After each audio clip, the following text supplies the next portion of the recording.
Welcome to Justice Files, where we take you behind the scenes in King County's criminal justice system. I'm Kimberly Hill. People suffering from mental illness should be handled differently in the court system than other defendants. That's the basic premise behind King County's mental health court. This groundbreaking therapeutic court has been so successful that it's being expanded to the east side and South King County. It was launched as a pilot project in 1999 after a very public tragedy. In 1997, retired Seattle Fire Captain Stan Stevenson was walking with his family downtown after a Mariners game. He was attacked and killed by a mentally ill stranger. The man had been released from jail just days earlier, despite a psychiatrist's request that he be hospitalized. 2 years later, King County created Mental Health Court. The goal here? To get mentally ill people accused of crimes the treatment they need.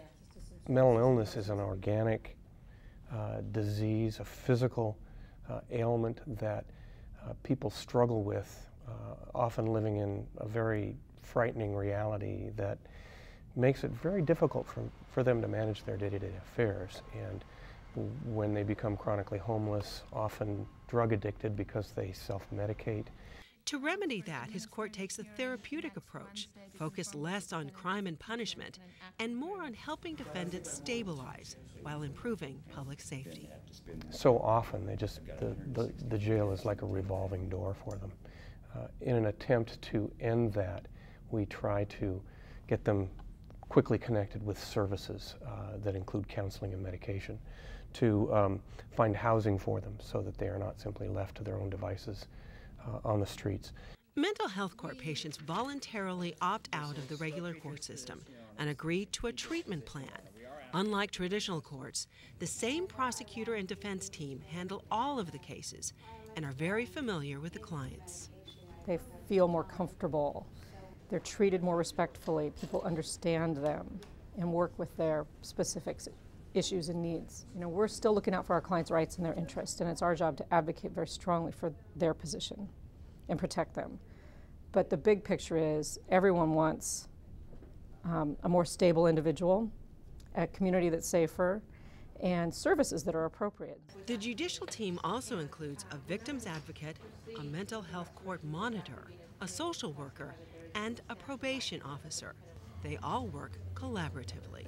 Letting us know, really why the defendant may have committed the crime, or what was happening with the defendant. Was there a med change, or was there something going on, with their treatment or with their symptoms that may help us understand why the crime occurred.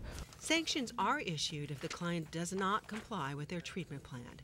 They can also be jailed if the team feels they are a danger to themselves or others. But incarceration without treatment is not the goal. It's like $250, $300 a day for an individual who has extreme mental health symptoms, who has to be isolated.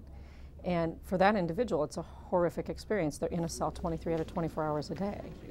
And they may or may not be getting medication. They may or may not be in contact with outside world. They may or may not have any services in place. No one wins, again, locking that person up and leaving them there without services. We're making sure they're on their meds, in treatment, have housing options.